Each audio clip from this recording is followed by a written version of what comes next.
Graças a Deus. Saúde a igreja com a paz do Senhor Jesus. Abram suas Bíblias comigo na leitura da ceia. 1 Coríntios capítulo 11, versículo 23 até o versículo 26 por enquanto. Graças te damos, Senhor meu Deus.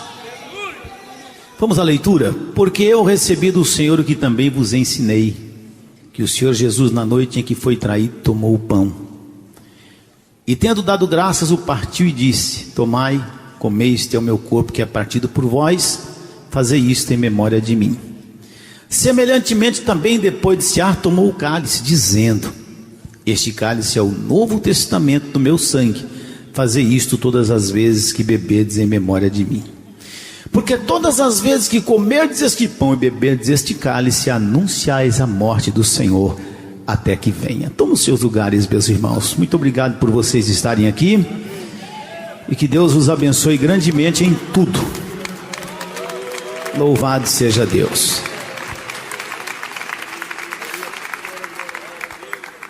Antes de entrar, já é a mensagem da ceia, mas antes de falar sobre a ceia, eu quero falar, como toda ceia eu tenho falado, sobre o Espírito Santo de Deus. Quem tem o Espírito Santo de Deus, meus irmãos, sabe exatamente como se comportar em qualquer tipo de situação. A partir do momento que as pessoas se dizem arrependidas e convertidas, é necessário que as pessoas recebam a presença do Espírito Santo de Deus em suas vidas. Nós, como pastores, pregadores da palavra de Deus, nós temos prazer em ver uma igreja sadia. Nós temos prazer em ver uma igreja forte. Nós temos prazer de ver pessoas bem alimentadas espiritualmente, pessoas capacitadas para resistirem qualquer tipo de obra, seta ou armadilha satânica. Mas não nos dá prazer, por exemplo, ouvir coisas como: lembra do irmão? Pois é, caiu em pecado. Lembra da irmã? Pois é, caiu em pecado. Lembra do obreiro tal? Então, mas quem diria, pecou também. Nós não temos nenhum prazer em ouvir isso, muito menos Deus. O nosso prazer é ver sempre notícias dos irmãos, como irmãos, lembra do irmão? Pois é, recebeu o dom A, B ou C, foi fazer a missão em tal lugar. Lembra daquela irmã? Missionária. Lembra daquele jovem? E Deus está usando ele tremendamente, está uma bênção. É isso que Deus quer ouvir, e é isso que nós, como pastores, queremos ouvir. Agora, ouvir fraquezas, derrotas das pessoas, é muito ruim para toda a igreja. Eu tenho certeza que todos vocês aqui, que têm certeza que vocês são de Deus, que o nome de vocês está no livro da vida, vocês não têm nenhum prazer na derrota dos irmãos. É verdade ou não é? Vocês têm alegria na vitória dos irmãos, não é? Nós temos alegria ao vermos os nossos irmãos cada vez mais crescendo espiritualmente e contando bênçãos. Quando eu digo contando bênçãos ou contando vitórias, eu não estou eximindo ninguém de nenhum tipo de luta, porque lutas nós temos, tribulações nós passamos, às vezes nós somos realmente bastante atacados pelo inimigo. Por isso que a gente fala contando vitória, porque a luta vem, a questão para nos derrubar vem. E meus irmãos, a fortaleza de uma pessoa deve-se, é claro, a vários fatores, mas o fator principal é a presença do Espírito Santo de Deus. Como eu disse a vocês, eu posso subir aqui e falar: os irmãos que estão com um comportamento inadequado para um cristão, os irmãos que estão cometendo agravos, os irmãos que estão em pecado perante Deus, as pessoas que estão em fornicação, que estão em adultério. Eu posso falar milhões de vezes isso aqui. Se você não tiver o Espírito Santo, você não vai ouvir nunca. E você não vai se consertar nunca.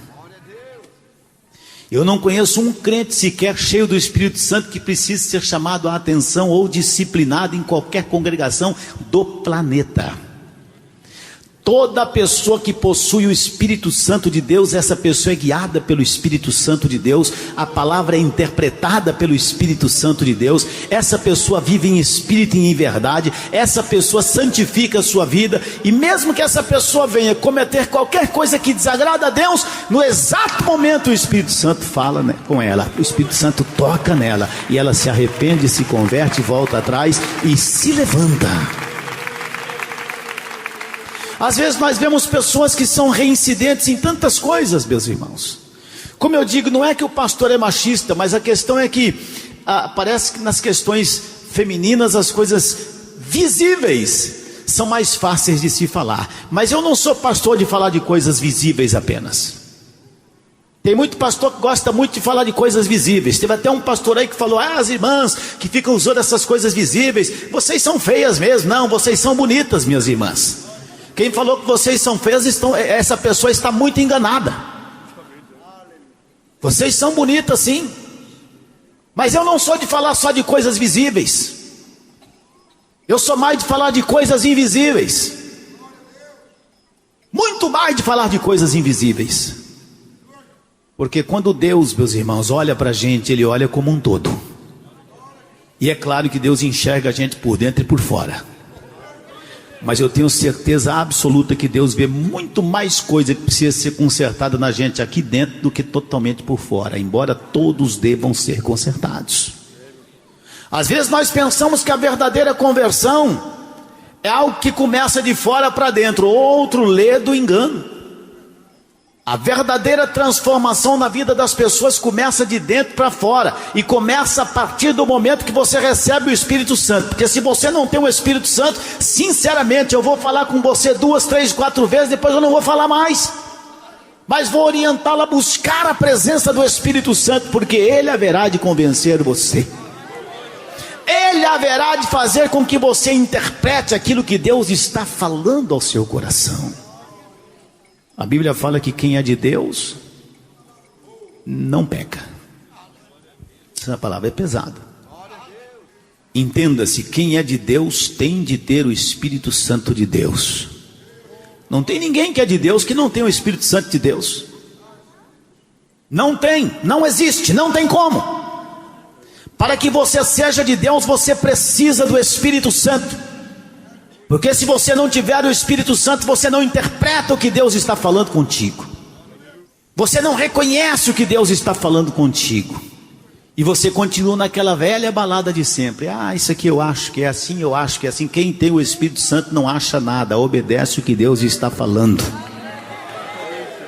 Vive o que Deus está falando. Vive o que a Bíblia Sagrada está dizendo. Eu creio, meus irmãos, que é extremamente desagradável para vocês ouvirem, e é extremamente desagradável para eu também, todo culto chegar e falar: minhas irmãs, olha o tamanho do sapato, tem irmãos usando o salto Luiz 47, isso nem é sapato mais, isso aí está parecendo já aquele negócio de equilibrista. Meus irmãos, olha o cabelo, tem irmãos aqui que estão disputando com o cabelo de Sansão. É extremamente desagradável todo culto ficar falando isso. Eu tenho receio de falar isso, porque eu sei que assim, às vezes até perturba as pessoas. Então, meus irmãos, o que a gente vai fazer? Orientar os irmãos a buscarem a presença do Espírito Santo de Deus. No dia que o Espírito Santo de Deus entrar na sua vida, Deus vai falar contigo. Aí verdadeiramente você vai receber o novo nascimento. Aí verdadeiramente você vai parar e pensar, e você vai começar a analisar a sua vida, o antes e depois do Espírito Santo, e você vai ver o quanto a sua vida precisa, ou o quanto ela foi transformada. Quando nós não temos o Espírito Santo, nós agimos feito Pedro, né? Pedro estava com Jesus e Jesus falou para ele: para trás de mim, Satanás. Basicamente Jesus falou: você está endemoniado, rapaz. Está na Bíblia ou não está? Então o fato de você estar na igreja é muito bom, mas estar na igreja simplesmente não é tudo. Pedro estava com Jesus e, se precisasse, ele partia para a pancada mesmo, não é?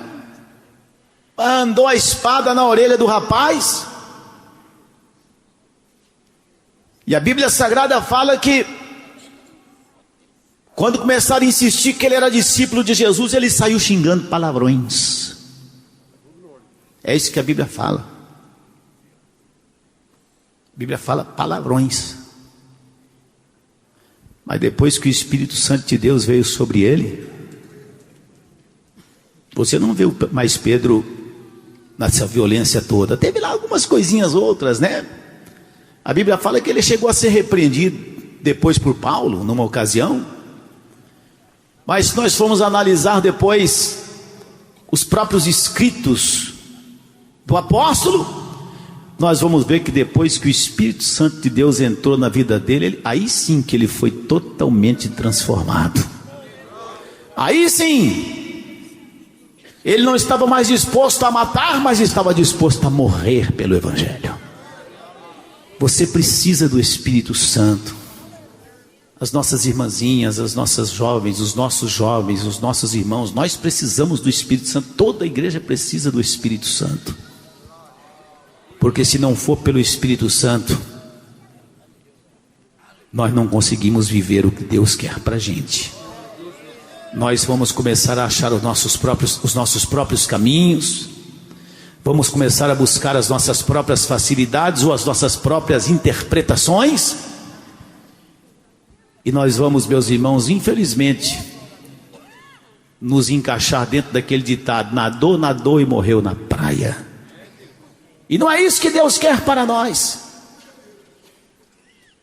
Deus quer você como vitorioso em tudo. A gente tem visto, meus irmãos, tanta gente que por tanto tempo foi orientada: busca o poder de Deus, busca o Espírito Santo de Deus, e não buscaram. Em algum momento da vida, algumas pessoas passaram por sufocos ou por tribulações tão terríveis, que chegaram a pensar que não sairiam dessas tribulações que tiveram de passar. O Espírito Santo de Deus quer entrar na sua vida para te convencer de tudo que você precisa ser convencido. Nós não temos que viver conforme o mundo. Nós não temos, meus irmãos, que viver conforme a nossa vontade, conforme a vontade da nossa carne. Nós não temos que dar ouvidos ao maligno, ao diabo. Aquela história, né? O Satanás chegou para Adão e Eva. Vou dizer Adão primeiro, porque foi ele quem recebeu a instrução, né? E o diabo mudou tudo que Deus tinha falado, e Adão e Eva acabaram concordando. Eu acho que é assim mesmo. Expulsos do jardim. Expulsos do jardim. Com o diabo não tem negócio. Com o diabo não tem negócio. Quando Moisés, meus irmãos, foi falar com o Faraó que o povo precisava adorar a Deus, servir a Deus no deserto, o Faraó falou: não, vai ser aqui pertinho mesmo, eu vou deixar vocês irem, só os homens, mas olha, não é para ir muito longe não. E Moisés emendou: de jeito nenhum, tem que ser pelo menos a 3 dias de distância daqui. Com Satanás não se negocia, com Satanás não se fica perto, não tem esse negócio de ficar perto do diabo não. Tem muita gente muito longe de Deus e muito perto do abismo. Depois Moisés voltou, o Faraó falou com ele: não se negocia com o diabo. Repita comigo: não se negocia com o diabo. Eu vou deixar você ir adorar a Deus então, mas vocês vão só o seguinte, só os homens só. O resto da família fica aí. Não se negocia com Satanás. Josué foi bem claro quando disse: eu e a minha casa serviremos ao Senhor. Presta atenção no que eu estou dizendo, vou repetir isso. Já falei algumas ceias. Você é o sacerdote da sua casa. Você quem cuida da sua casa. Senhores pais, vocês são responsáveis pela educação espiritual dos vossos filhos, tanto quanto nós pastores somos. Nós somos responsáveis aqui, e você é responsável como sendo o sacerdote da sua casa. Quando você permite coisas que você sabe que vão fazer transviar a mente dos vossos filhos ou da vossa família, adentrar a sua casa. Quando você permite que coisas que não são agradáveis a Deus estejam no corpo dos vossos filhos e você paga por isso, você está dizendo: eu estou desistindo da minha família. Eu vou adorar a Deus então, mas estou deixando para trás a minha família. Com o diabo não se negocia. Faraó, depois vendo que Deus continuava enviando pragas, chamou Moisés e falou: tá bom, vou deixar você sair com a sua família, os seus filhos, tudo, mas você vai deixar aqui os bens. Vai deixar aqui boi, vaca, ovelha, enfim. Basicamente eu digo isso já em tom de exagero, mas eu posso exagerar, porque eu creio que o meu Deus é maior do que o meu exagero, nesse caso. Moisés encheu o peito e falou para Faraó: não, nós vamos, os nossos filhos, a nossa família, e para trás não vai ficar nenhuma unha. Para de negociar com o diabo. Você não tem que negociar com o diabo. Distância de Satanás, distância do abismo.